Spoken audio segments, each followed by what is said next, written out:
Use your common sense. We don't have money to lend to a poor farmer, haha. When I went to discuss a loan, the banker Tom said with a satisfied smile. It seemed pointless to say anything more to this man. I sighed inwardly and told him what I had been thinking. Well then, I'll stop lending out my land. Then, Tom looked stunned for a moment before bursting into laughter.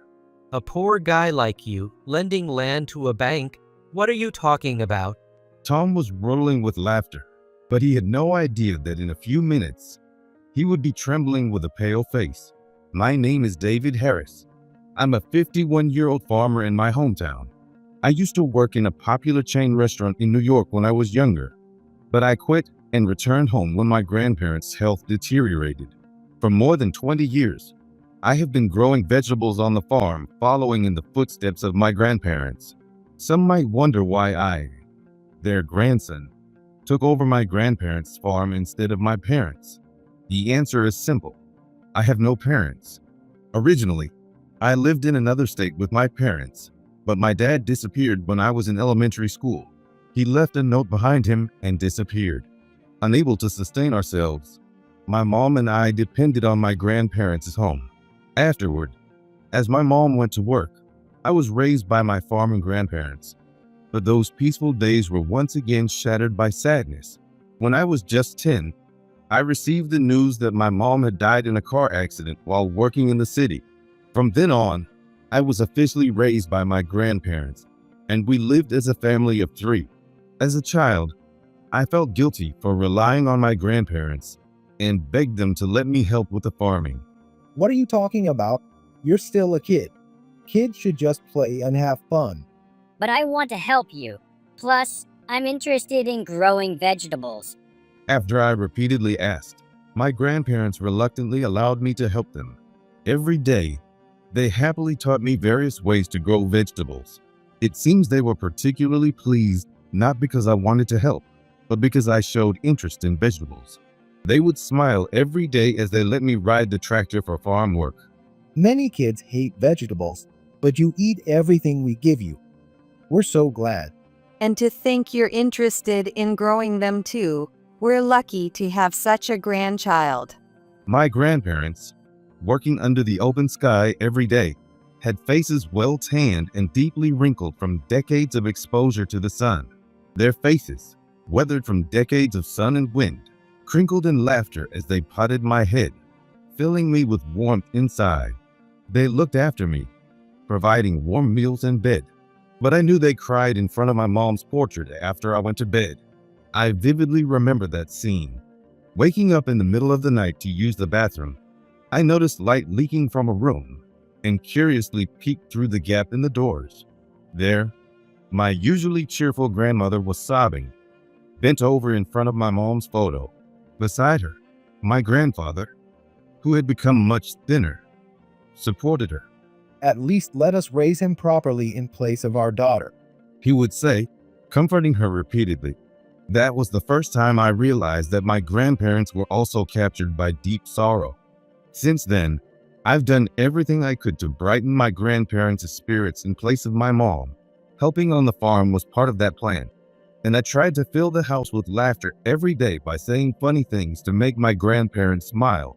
I don't know if that was the reason, but the crying from the altar room decreased at night, and the 3 of us gradually built a peaceful daily life. By the time I was in high school, my grandparents got old and couldn't farm on the scale they used to. We then started leasing out the land, significantly reducing our harvest. At that time, the only crops we grew were cabbages, which required wide land but less labor, and cherry tomatoes, which could be harvested in abundance even from small plots. With just this much, we can manage farming on our own. So don't worry about us and leave this rural area. Pursue a career you love instead of sticking to farming. But I was thinking of continuing farming after graduating high school. I intended to honor my grandparents and tried hard to convince them. However, they both shook their heads and encouraged me to pursue higher education and employment in a different industry in the city. I've talked to your teachers, and you're smart enough, right? The future of farming is going to be tough with cheap imported vegetables. That's why I want to help with the farming, to give you and Grandma a break. To my surprise, it was my grandmother who looked stern at my words. What grandparents would want to be at ease at the expense of their grandchild's life? We're happiest when you have a happy life. I was glad to hear my grandmother's feelings, but I still couldn't make up my mind to leave my family home. I was naturally worried about my grandparents, but perhaps I also felt a sense of insecurity about living alone. As if seeing through my anxious feelings, my grandfather relaxed his expression. Step away from farming for a while and go find what you truly want to do. Study a lot in the city, and if you still want to farm afterward, come back here. Then maybe you can teach us about the new farming of your generation, more advanced than what we have now. Yeah, I understand. In the end, I went on to a prestigious university in the state. There, I studied computer software in the engineering department. I had been devoted to farming since I was a child, but during high school, I first touched a computer at my friend's house and was completely captivated by its charm. So when it was said to think beyond agriculture, the first thing that came to mind was computer software. Later, I got a job as a programmer in a big company in the city. At the time, I worked desperately from morning to night on the latest technologies and setups related to computers, which were still rare. A new life, a meaningful job. As I worked frantically amidst the whirlwind of information, about 10 years had passed before I knew it. I made sure to return home for the holidays and Christmas. But gradually, due to the business of work, my visits became less frequent. Every year, I saw my grandparents getting smaller and reminded them to take care of their health. But I still didn't fully understand. I was made painfully aware of my foolishness again by a phone call. The shrill ring in the early morning brought back the childhood memory of the news of my mom's passing. With cold sweat on my forehead and trembling fingers, I picked up my phone to hear my grandmother's sobbing voice. Grandpa has collapsed. I hurried back to my hometown and went to the hospital where my grandmother had directed me. Apparently, my grandfather had worked too hard in the rain and was brought in just a step away from pneumonia. I was told there was no danger to his life, but seeing grandfather lying on the stark white hospital sheets, as thin as a dried up tree, I felt a tight grip on my heart. Grandpa, to end up like this. I'm sorry for calling so early in the morning. I was startled and upset. My grandmother, who accompanied my grandfather to his bed and repeatedly apologized to me, already has a round back. When had my grandparents become so frail? Yet, I had been living away, forgetting about my hometown. Shocked, I decided to return to my hometown that very day. Again, my grandparents tried to stop me. It's my life. Let me do what I want. If I don't return to Grandpa's house now, I'll regret it for the rest of my life. I asserted my own will, even though I didn't want to inconvenience my company. I expressed my desire to resign and began handing over my work. My boss, Kevin, who had looked after me since I joined the company, tried to persuade me to stay, but knowing my determination was firm, Kevin smiled wryly. It's a shame you're leaving, David. Your innovative ideas were a good motivation for the other employees. If you ever have any trouble, call me anytime. I thought it was an overestimation, but I was genuinely pleased that he was sorry to see me go. Thus, I ended my corporate life and returned to my hometown. My grandparents were ultimately pleased, and they enjoyed living with me again after more than a decade. When I actually went out to the fields, I saw that they had significantly downscaled since my high school days. Most of the unused land was leased out, but there were still large areas overrun with weeds. Seeing the ample space available, my eyes lit up, because I had been nurturing a plan since my days working in the city. Grandpa, can I grow what I love here? Do whatever you like. I'm planning to leave all the farming to you in the future, so go ahead and try. And so, I began growing something different right away. It was herbs, which nobody locally had even considered cultivating. Nowadays, you can buy them easily at any supermarket. But back then, herbs were still a novel ingredient. I saw a promising future in herbs, not only for cooking, but also for their edible and aromatic qualities. Fortunately, there was equipment that grandfather had used in the past for cultivating cherry tomatoes in a greenhouse, so I started growing seedlings there. While primarily producing for restaurants, I also humbly asked local supermarkets to create a section for my herbs. Luckily, herbs were starting to become popular, and my herb farm had a more successful start than I anticipated. After a few years, the sales from my herbs surpassed my grandparents. Having aged significantly, my grandparents took the opportunity to leave the entire management to me. My herb garden has become well known locally, and every time neighbors compliment me saying, "What a good grandchild," my grandparents beam with pride. Eventually, people asked to buy herbs for their home gardens, and some even noticed the flowers and asked me to sell bouquets, making my place a local landmark. Our vegetables filled everyone's stomachs, but your herbs satisfy their hearts as well. My grandmother said, making me blush. But just when I felt I had finally honored my grandparents, they both passed away one after the other. You've become so accomplished. We're truly happy. Having a grandchild who makes others smile has made us very fortunate. Now alone, I savored the loneliness, but also deeply engraved their words in my heart. I owe my current self to taking over my grandparents' farming. From now on, my goal is to expand this farm.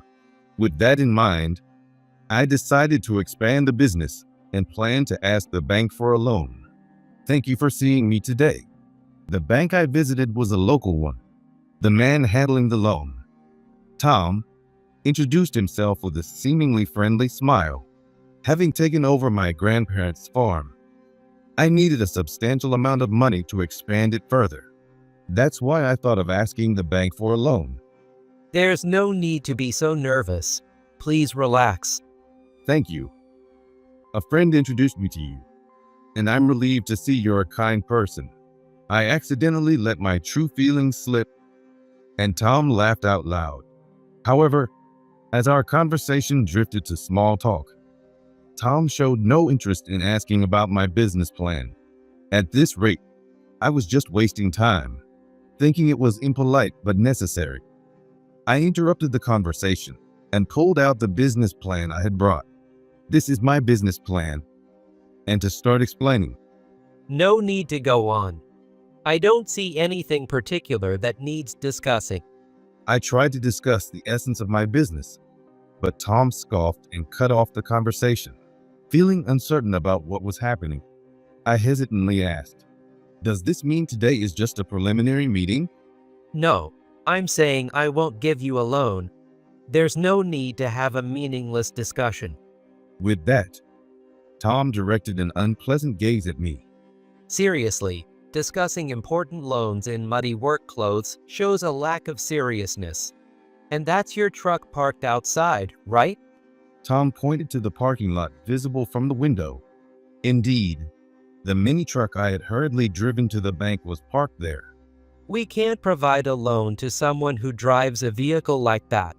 I apologized for my attire. I had urgent work and came directly from the field. I was originally planning to wear a suit to request the loan. However, about an hour before the appointment, I got a call from someone interested in seeing the current state of my herb farm, and I was showing them around until just before the meeting. Because of that, I didn't have time to go home and change, so I decided it was better to come in my work clothes and truck than to be late. All this was to get my business plan reviewed and secure a loan from the bank. I tried once more to get Tom to listen, pulling out my business plan again in front of him. If you could just understand what this plan is about, I'm sure you would see the potential. I've been developing this plan for years. Please, just take a look. Enough already. You're being persistent. Tom snapped unbelievably, brushing my arm away roughly. Worse yet, he grabbed the business plan from my hands, tore it up, and threw it in the trash.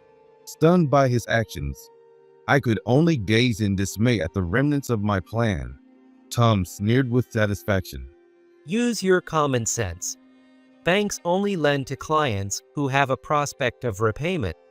We don't have money to lend to a poor farmer, ha ha ha. It seemed pointless to say anything more to this man. I sighed inwardly and told him what I had been thinking. Well then, I'll stop lending out the land. Then, Tom looked stunned for a moment before bursting into laughter. Lend land? What are you talking about? We don't need to borrow land from a poor farmer like you. You'd better become a comedian instead of a farmer. He continued laughing heartily as he opened the door wide. Thank you for your time. Please exit this way. He indicated that it was time for me to leave. Confused, I returned to the parking lot. Actually, this loan meeting was arranged through a connection. A well-connected acquaintance who had deep ties with this bank praised my business plan and insisted on setting up a meeting with a local bank.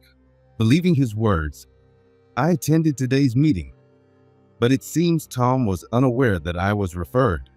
I settled back into the seat of my truck, sighed deeply, and decided to call my acquaintance. The phone connected after just 3 rings. Already done talking? Did you get the full loan? The cheerful inquiry came from Kevin, my former boss when I was a company employee. He has since been promoted to executive vice president and is quite well connected.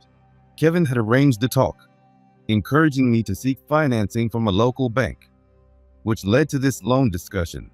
I couldn't hide my perplexity as I honestly explained what had just happened. I was rejected, not just partial, but I wasn't even allowed to discuss the loan. What do you mean by that?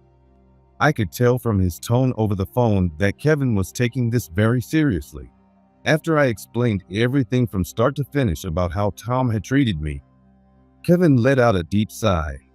It seems there was a mix-up at the bank. I'll check it right now, but please could you wait there?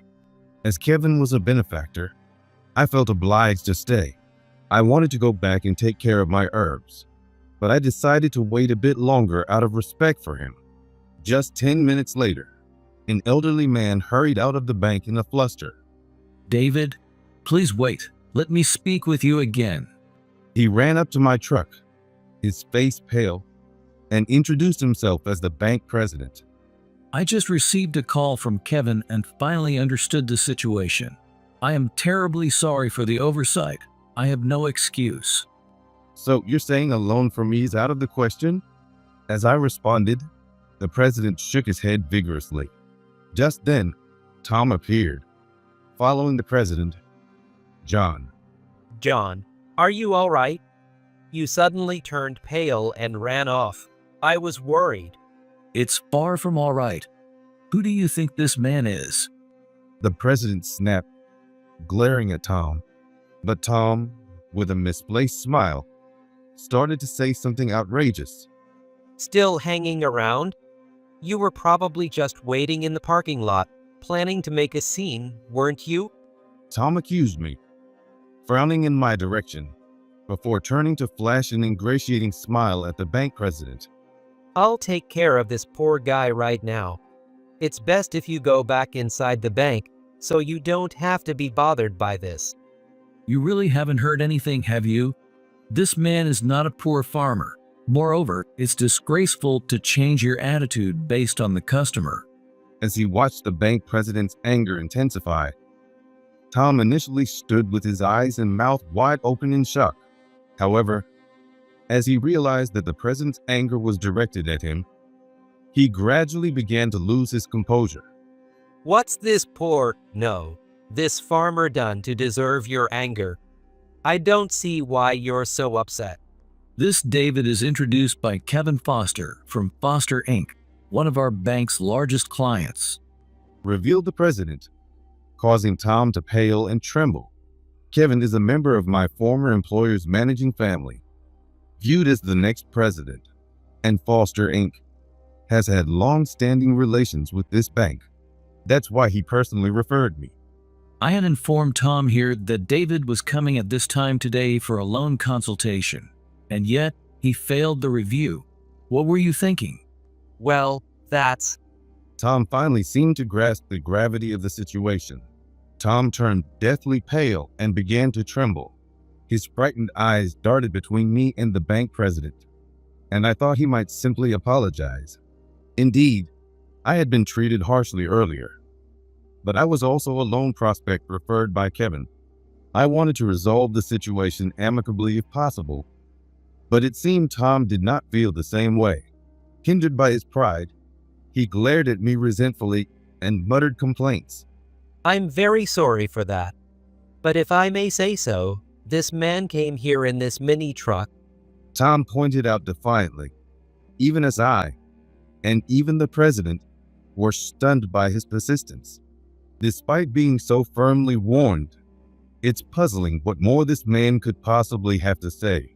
Yet, seeing our speechless, astonished expressions, Tom seemed to believe that he had somehow managed to convince us with his words.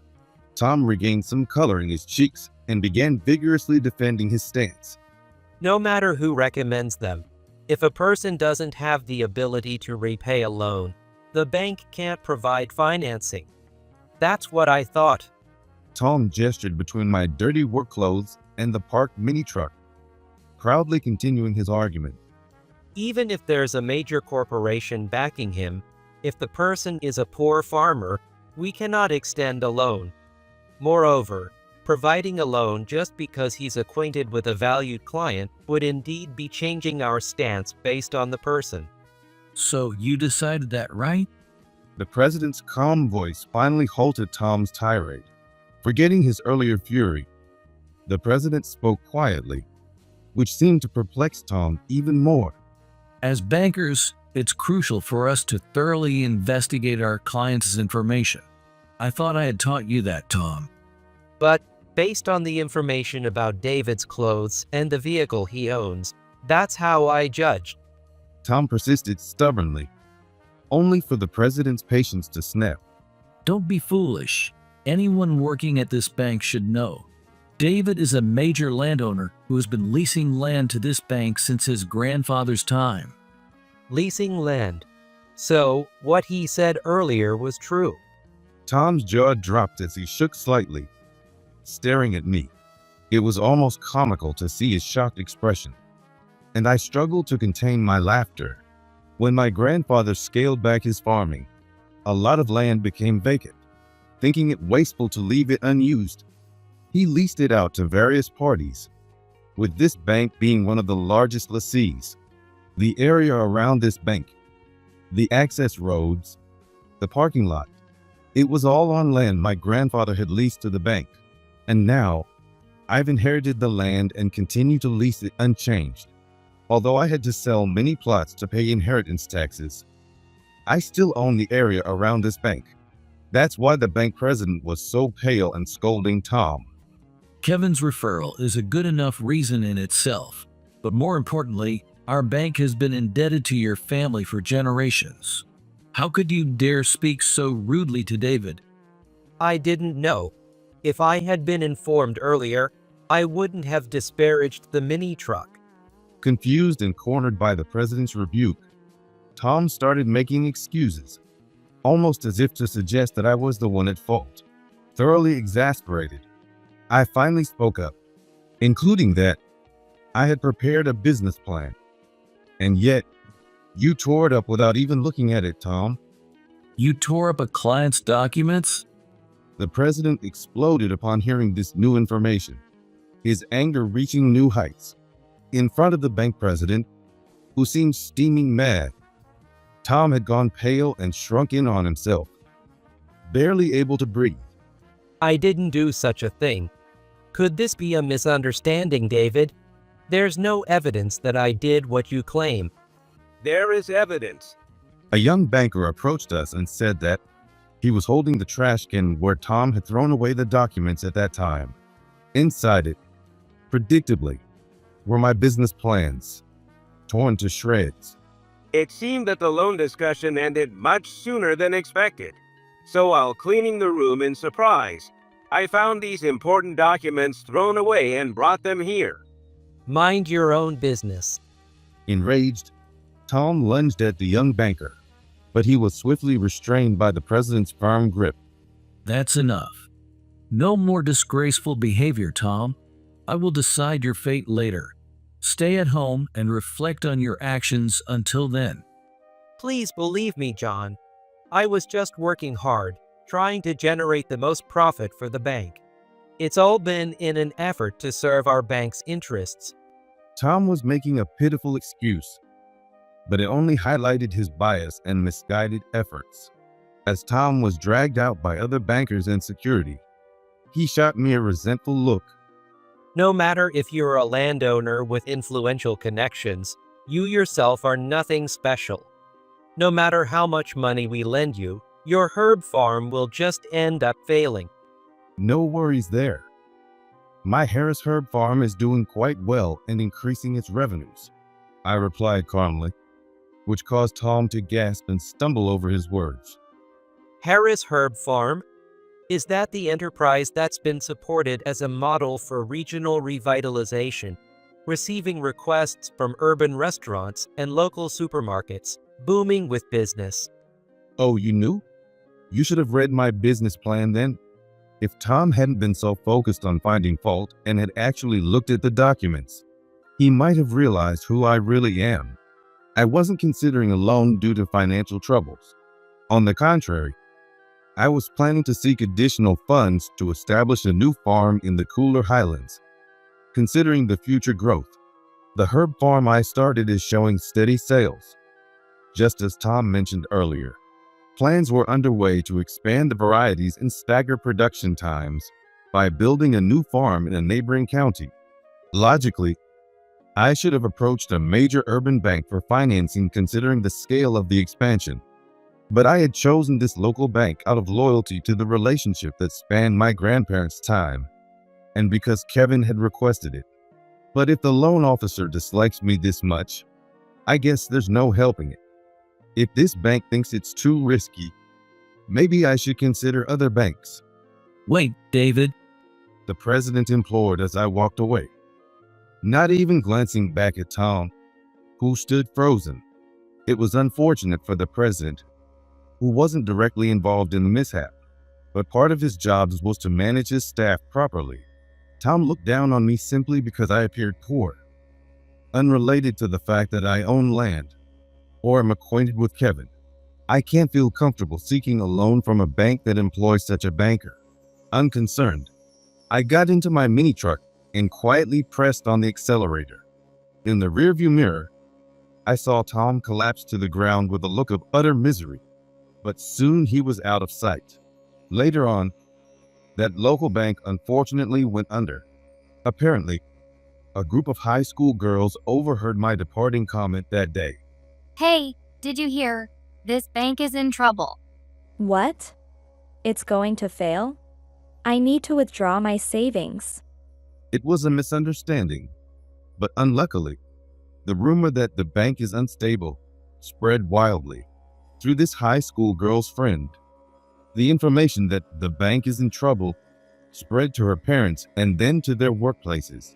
As a result of many people, unaware of the rumor's origin, believing that the bank was facing financial difficulties, they all rushed to the bank's counters to withdraw their savings. Due to numerous withdrawals, the bank, which should have had no issues originally, experienced withdrawals of approximately $2 billion over a few days and ultimately collapsed. The bank president and other employees managed to find jobs at different banks, but Tom alone found no one willing to hire him. Rumors spread that Tom was the cause of the collapse, earning him the nickname Tom the Bank Buster. Tom disappeared from town. Rumors suggest that Tom was sued for damages for ruining his transaction with me, and that he fell into debt with unscrupulous lenders due to financial difficulties. But the only certainty was that I would no longer see Tom. Meanwhile, after that incident, I sought financing from another bank and successfully received a loan. Now, I'm constructing a new herb garden in the cooler highlands of a neighboring state. My business is thriving. It's growing smoothly and is well loved for its relaxing, verdant environment. We've even established a restaurant within the herb garden, where we use freshly picked herbs and other vegetables from our own farm to prepare dishes for our guests. Now, more people come for the meals than for the herbs themselves. Additionally, we offer a variety of products like herb bouquets, cookies, cakes, and herbal teas. On weekends, many families visit, turning it into a garden filled with greenery and smiles. As I watch this scene, I speak in my heart to my grandparents. Grandpa, you'd be pleased to see me making people smile with my work. I'll keep striving to make you proud. So please watch over me. As I look up at the clear blue sky, a gentle breeze seems to answer, softly rustling the herbs.